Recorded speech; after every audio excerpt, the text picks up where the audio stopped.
here with Nick Carroll, senior captain of the Hamline Pipers men's basketball team. Now, Nick, I know the season just started.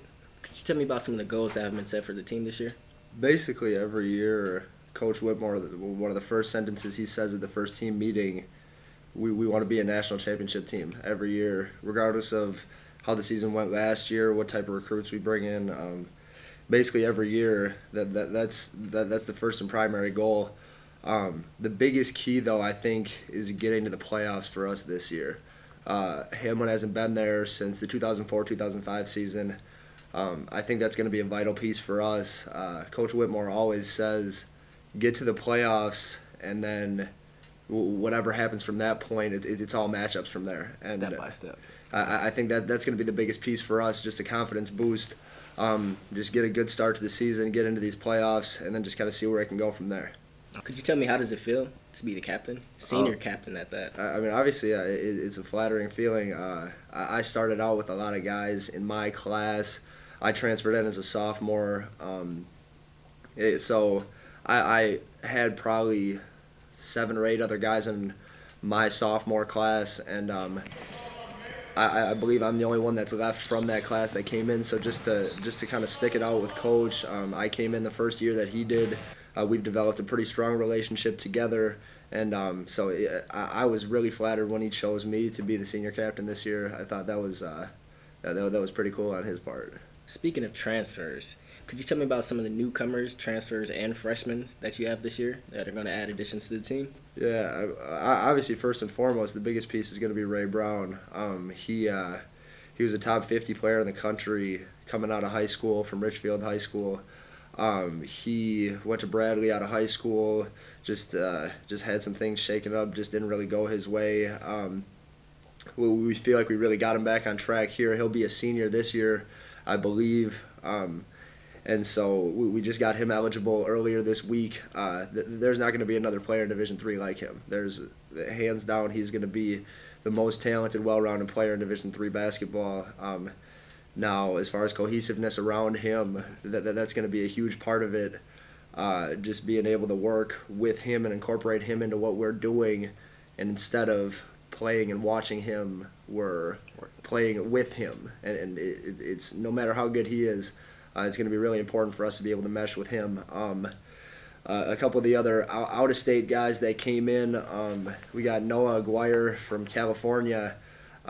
He's a really, really special talent. I mean, he's 6'4", 6'5", real long and athletic, gets to the rim, shoots from the outside. As far as a quick fix for losing our leading scorer and senior captain last year, Tony Thrasher, I would say that Noah will be the best Band-Aid for that, as far as the things that Tony did. Maybe a little more athletic in the way he goes about it. Also, Jordan Schmidt, he's from Chicago. He's from the Chicago area. He was, I believe, a top 30 player in the Chicago area coming out of high school. And I know they were really lucky to get him. They were really lucky to get him. He had some Division IIs come on late, and he has a similar playing style to the way that I was when I was his age. A real strong kid, real tough defender. Still working on some of the scoring pieces, shoots it pretty well, but he'll be able to contribute right away. We also have a few guys from Minnesota. I mean, we only have 5 returners, and we have 14 guys on the team. So we do have a good recruiting class. A couple of guys from Minnesota. Andy Voigt from Park Cottage Grove. He's a rebounder. Yeah, he's a real solid rebounder, a real tough inside. I mean, we always joke with him. He's kind of an old man in the way he plays. But I mean, he gets the dirty work done. Yeah, he has that grown man build, and if he stays on the weights and keeps working on the things that Coach has him working on right now, I really see him contributing big, if not early on this year, definitely later in the year and down the road. I mean, he's going to be a force to be reckoned with, and that's not. I don't want to leave anybody else out, but we have a real exciting new coming class. In terms of last year, talking about your game, you took more of a defensive role. So this year, are you looking to get more involved in the offense this year? Because I know you're a great shooter. So are you going to be, looking to replace a lot of the scoring? Well, not necessarily me personally. I mean, definitely a thing that's going to need to change is that the scoring is going to need to be more widespread. If you look at our box scores from games that we were real successful, we had a lot of guys in that 8 to 12 point range. 7 or 8 guys scoring that many points a game. And that's going to be a vital piece for us this year to be more even across the board as far as scoring is concerned.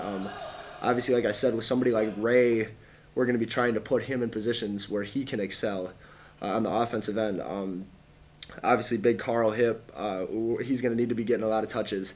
We're going to put those guys in spots where they can score. That'll open up stuff for the rest of us. And I mean, hopefully there's a few of us in that 8 to 12 point range, but I really think that even scoring spread is going to be what's going to get us there. Right. My last question is, do you guys have any big games circled on your calendar? Any payback games? Because, I mean, I know you guys play St. Thomas every year, Bethel. Any other games besides those? We're heading out to California right after Christmas break. We leave right in the middle of Christmas break. We leave on December 26th, and we're there till January 2nd. And we'll play a couple of teams out there. The reason that those games are so big is because our first 5 games are at home. And that's going to be real good for the freshmen, for the newcomers, to just get that comfort level at home and just kind of get acclimated with the college game. But then, obviously, the pace changes quickly. You head out to California. There's not going to be any fan support out there. It's Cal Lou's tournament. I think it's California Lutheran, and it's their tournament. So obviously, we're going to be at a disadvantage as far as where we're at. So obviously that's going to be a big game for us, or a big couple of games for us. Also, like you said, St. Thomas, they tore down Schoenecker Arena last year. We actually played their last regular season game against them last year, and they beat up on us pretty bad. They're using Concordia St. Paul as their home gym this year, so it'll be fun to get over there, get into a Division II gym. It's obviously a fun atmosphere to be in a little bit bigger arena like that.